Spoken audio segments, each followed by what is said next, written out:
Hello friends, आज हम लोग इंटेलिजेंस टेस्ट या आईक्यू टेस्ट करने के लिए जो जो कॉन्सेप्ट का हम प्रयोग करते हैं उसके बारे में जानेंगे। तो वो कॉन्सेप्ट है CA, MA, BA and IQ. तो सीए क्या है? सीए क्रोनोलॉजिकल एज है, एमए क्या है? मेंटल एज, बीए क्या है? बेसल एज और आईक्यू क्या है? Intelligence quotient. तो इसको बुद्धि लब्धि भी कहते हैं। क्रोनोलॉजिकल एज क्या होता है? सीए जो होता है ये इसको हम क्रोनोलॉजिकल एज कहते हैं। जो किसी भी व्यक्ति की वास्तविक आयु होती है उसे क्रोनोलॉजिकल एज कहते हैं। सपोज आपकी आयु अगर 25 साल है तो आपका सीए क्या होगा? 25 साल। 25 ईयर्स आपका क्रोनोलॉजिकल एज है। तो वास्तविक उम्र को हम, एक्चुअल एज को हम क्या कहते हैं? सीए कहते हैं। और इसका फुल फॉर्म है क्रोनोलॉजिकल एज। तो ये हो गया, ये सिंपल सा टर्म है जिसको हम जाने कि क्रोनोलॉजिकल एज आपकी वास्तविक आयु को बताता है, रियल एज को बताता है, एक्चुअल एज को बताता है। यहाँ पर थोड़ा सा इसको हटा रहे हैं क्योंकि यहाँ पर हमें कुछ समझाना है।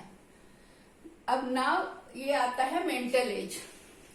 मेंटल एज का मतलब होता है मानसिक आयु। ये क्या है?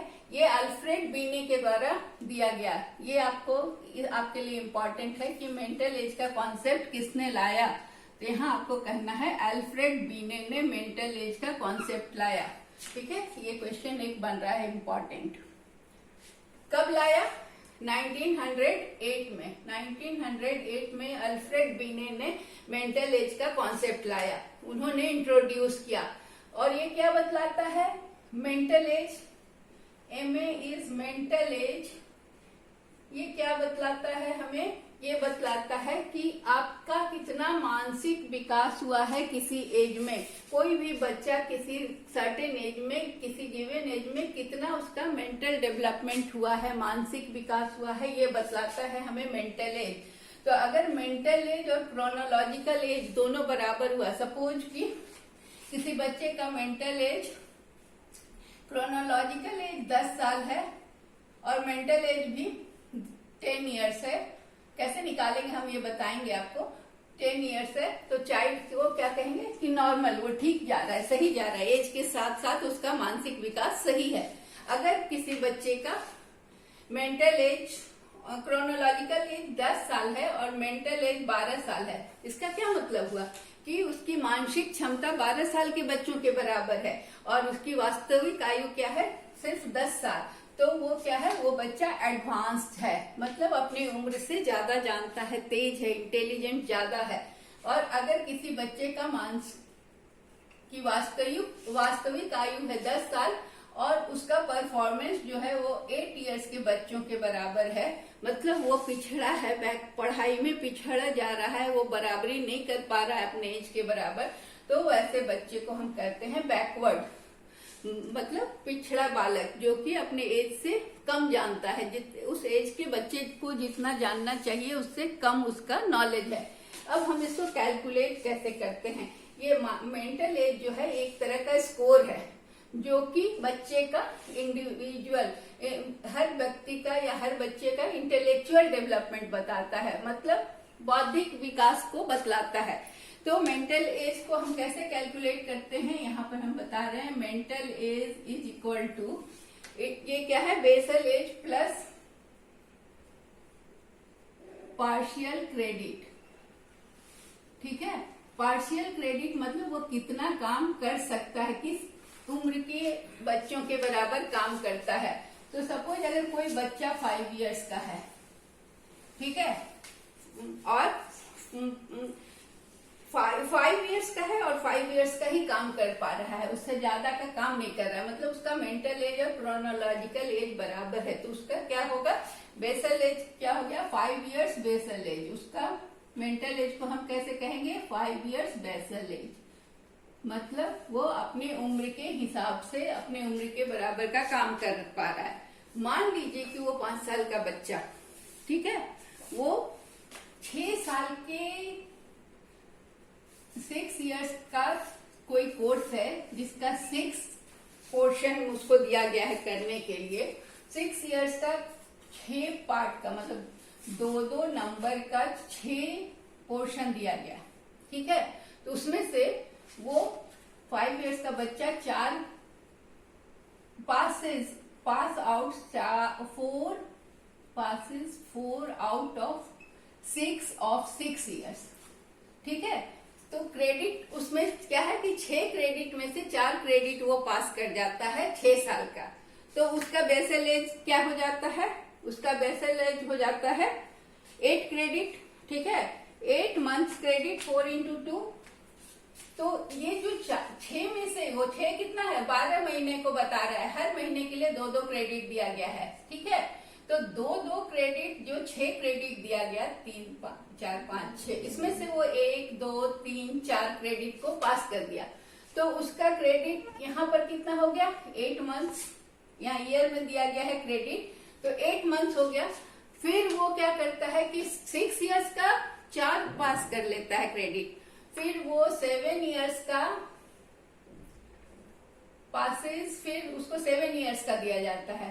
6 इयर्स का क्रेडिट दिया गया, उसमें से वो 4 पास किया, और 7 इयर्स का दिया गया तो 2 आउट ऑफ 6 ऑफ 7 इयर्स. तो इसमें क्या हुआ कि 7 साल का जो भी क्रेडिट है उसमें 6 क्रेडिट उसको फिर दिया गया, 2 into 2 into 2 into 2 into 2.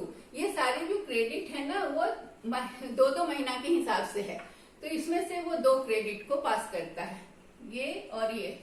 तो इसका एज यहाँ पर क्या हुआ, 4 मंथ बढ़ गया, क्योंकि वो 7 साल वाला भी 4 बना दिया, और इसमें से 6 साल वाला 8 बना दिया. अब उसका मेंटल एज हम निकालेंगे. मतलब मेंटल एज कैसे निकला, बेसल एज उसका दिया हुआ है 5 साल, और उसके बाद उसको 6 साल के बच्चे का या 6 साल के कोर्स का क्रेडिट दिया गया, कि जिसमें से वो मतलब हर 2-2 मंथ के लिए 1 क्रेडिट था, तो 6 क्रेडिट दिया गया काम करने के लिए क्रेडिट के हिसाब से. तो वो 4 उसमें से सॉल्व कर दिया, 6 में से 4 सॉल्व कर दिया, तो वहां पर उसका 8 मंथ एज बढ़ गया. और फिर उसके बाद उसे 7 इयर्स का दिया गया. 7 इयर्स में वो उसने 2 को सॉल्व किया. ऐसे 2-2 मंथ के नाम से 2-2 का क्रेडिट दिया गया, जिसमें से उसने 2 क्रेडिट को सॉल्व किया. तो 2 into 2 4 हो गया, यहाँ 4 into 2, यहाँ 4 into 2 हो गया क्रेडिट, यहाँ 2 into 2 क्रेडिट. तो इस तरह से उस बच्चे का एज था, बेसल एज था 5 साल, ये बेसल एज था 5 साल, और ये जोड़ दिया गया बेसल एज प्लस ये मेंटल एज को हम निकाल रहे हैं. मेंटल एज कैसे निकलेगा, तो मेंटल एज निकला बेसल एज प्लस 8 मंथ्स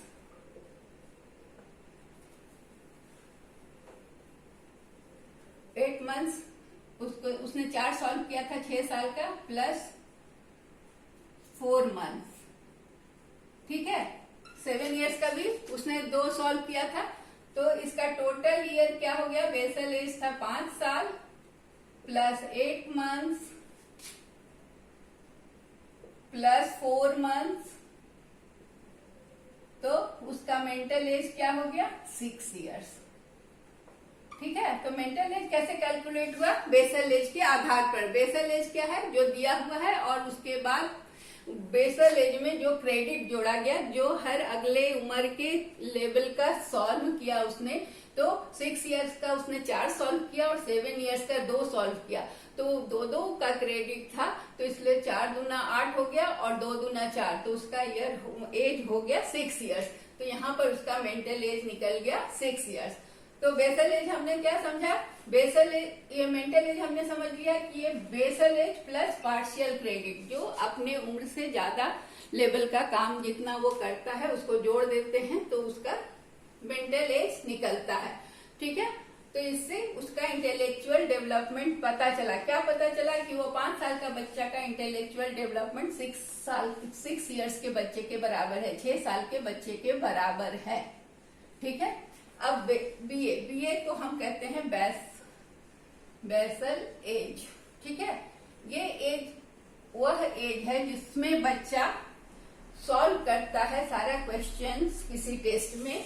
तो मान लीजिए कि वही जो अभी हमने बताया कि अगर वो 6 साल का सारा क्वेश्चन सॉल्व कर लेता है, और 7 का भी पूरा सॉल्व कर लेता है, तो और 8 का एक क्वेश्चन सॉल्व करता है, समझे. 5 साल का पूरा सॉल्व किया, यहाँ पर हम लिख के समझ रहे हैं इसको. कि उस बेसल एज किसी का पता करना हो, तो ये बच्चा 5 इयर्स का है तो 5 इयर्स का तो ऑल सॉल्व किया, 6 इयर्स का भी सारा सॉल्व कर दिया, ठीक है, 7 इयर्स का भी सारा सॉल्व कर दिया।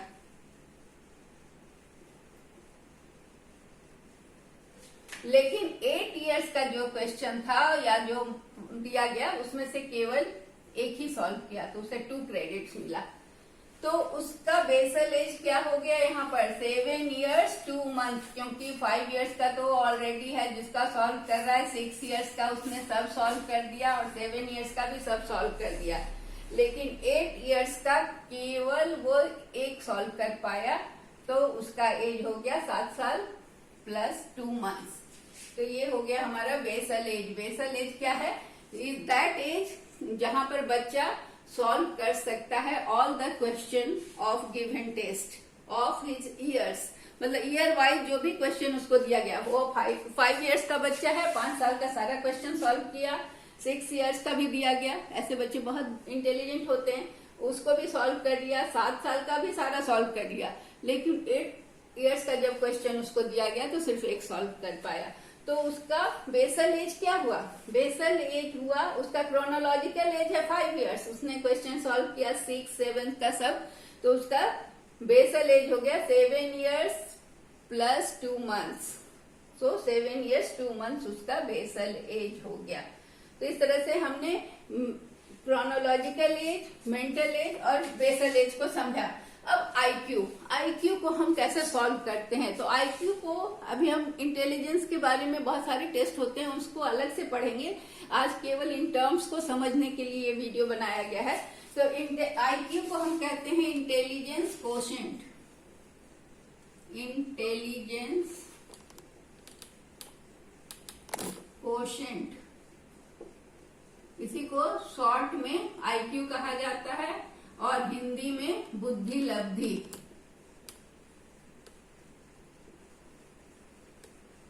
ठीक है, इसका फॉर्मूला है MA/CA इंटू 100। सो MA क्या है यहाँ? Mental as. CA क्या है? Chronological age into 100। ये किसने दिया था? ये IQ का फॉर्मूला किसने दिया था? Given by stern. स्टर्न ने दिया था। क्यों दिया था? To know the degree of brightness and dullness. इस स्कोर से पता चलता है कि बच्चा ब्राइट है या डल है। तो ये इंटेलिजेंस कोसेंट क्या है? IQ क्या है? इसको हम यहाँ क्लियर कर रहे हैं, थोड़ा गंदा ज्यादा दिख रहा था। IQ क्या है? IQ is the ratio of physical and mental age. So ये मेंटल और फिजिकल एज का रेशियो है। ठीक है, तो अब टर्मन ने फिर क्या किया? रिवाइज किया। 1960 में इंटेलिजेंस टेस्ट को रिवाइज किया। दिया गया था किसके द्वारा? स्टर्न के द्वारा। रिवाइज किसने किया? टर्मन। कब किया? 1916 में। और क्या बताया कि उस समय उन्होंने 1916 में बताया कि इंडिविजुअल जो भी व्यक्ति है उसकी मानसिक आयु 16 साल तक बढ़ती है। जब उसका क्रोनोलॉजिकल एज 16 इयर्स का होता है तब तक उसकी मानसिक आयु या मेंटल एज बढ़ता है। तो उन्होंने कहा कि जो भी वयस्क होंगे उनका मेंटल एज को हम उनका क्रोनोलॉजिकल एज 16 लिया जाएगा। तो लेकिन मेंटल एज का ग्रोथ उन्होंने बोल दिया था कि तब तक, मतलब 16 is the maximum mental as. ठीक है, तो लेकिन बाद में पाया उन्होंने कि mental as growth continues after 16 years. तो 1960 में फिर इसे बढ़ाकर 18 इयर्स किया गया। पहले क्या था कि किसी भी हम लोग जैसे लोग अगर अपना मेंटल एज देंगे तो हमें 16 देना पड़ता था, लेकिन 1960 में उन्होंने इसको बढ़ाकर 18 किया। उनका मानना है कि इंटेलिजेंस एक सीमा तक ही बढ़ता है, तो 18 इयर्स इसको फिक्स कर दिया गया। 18 इयर्स तक ही मेंटल एज बढ़ता है, इसीलिए क्रोनोलॉजिकल एज कितना भी ज्यादा हो, मेंटल एज 18 से ज्यादा नहीं होगा। तो इसके आधार पर फिर IQ कैलकुलेट होता है। तो 1916 में टर्मन ने बताया कि 16 होगा। फिर उन्होंने ही चेंज किया और 1960 में इस स्केल को highest CA of adult was taken to 18 years. Okay, sorry mental age नहीं, क्रोनोलॉजिकल एज उन्होंने लिया 16 ईयर्स. उससे ज्यादा उम्र वालों का फिर ले नहीं सकते हैं intelligence test. Individual mental increases up to 16 years of CA. मतलब कहना है कि किसी का, मैं इसे सुधार रही हूँ, फिर से ध्यान देंगे कि 16 साल के क्रोनोलॉजिकल एज तक ही मेंटल एज बढ़ता है. मतलब मानसिक आयु वहीं तक बढ़ती है 16 साल तक. उसके बाद इंटेलिजेंस का बढ़ना रुक जाता है. जिसका जितना इंटेलिजेंस बढ़ता है वो 16 साल तक बढ़ जाता है. इसलिए सीए उन्होंने 16 साल फिक्स किया था. लेकिन उन्होंने कहा बाद में, फिर टर्मिन ने रिसर्च किया और रिवाइज किया और कहा कि 16 साल के बाद भी मेंटल एज बढ़ता है, मानसिक आयु बढ़ती है. इसलिए इसके हाईएस्ट सीए उन्होंने फिट कर दिया 18 ईयर्स. तो किसी भी व्यक्ति का जब इंटेलिजेंस टेस्ट निकलता है तो मेंटल एज जो भी हो उसका सीए 18 ईयर्स पर फिक्स होता है. सो इसे फिर से सुधार के सुन लेंगे. सीए बढ़ता है, क्रोनोलॉजिकल एज 18 ईयर्स से ऊपर का आईक्यू टेस्ट होता है. हमारा भी होगा, लेकिन एज क्या लिखा जाएगा, क्रोनोलॉजिकल 18 ईयर्स. ठीक है, तो आईक्यू को क्लासिफिकेशन किया गया कि आईक्यू का जो भी लेवल आएगा, जो भी स्कोर आएगा इस फॉर्मूला में बैठाने के बाद आईक्यू कैसे टेस्ट होता है. तो क्वेश्चनायर बना होता है, वो 120 क्वेश्चंस होते हैं उसमें, और उसका आप आंसर करते हैं. तो आपके स्कोर के आधार पर ये निकलता है.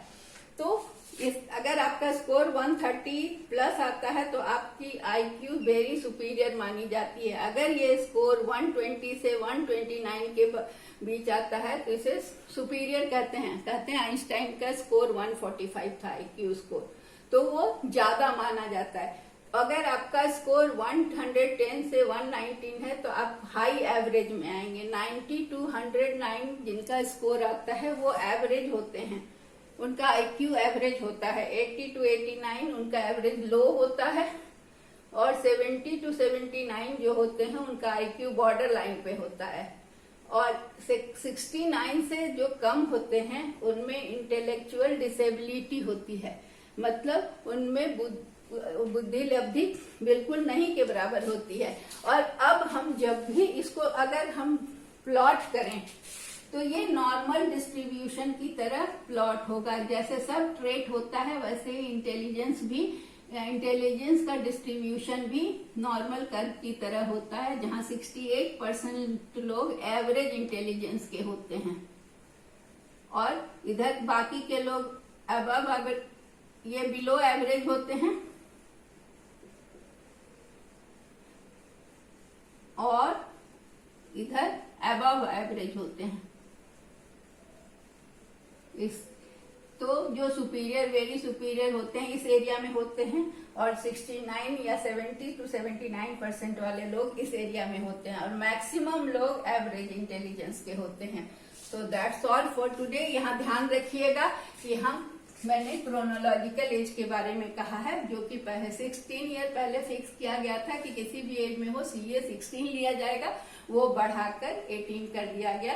तो अब फॉर्मूला में जब भी हम फिट करेंगे तो एमए तो फिट होगा, उनका जो भी स्कोर आएगा उसके आधार पर, और एज जो है वो 18 लिया जाता है, और इसको 100 से मल्टीप्लाई करने के बाद हमें इन स्कोर में से कुछ स्कोर आता है, उसी के आधार पर हमारा इंटेलिजेंस का क्लासिफिकेशन होता है. So that's all. Thank you.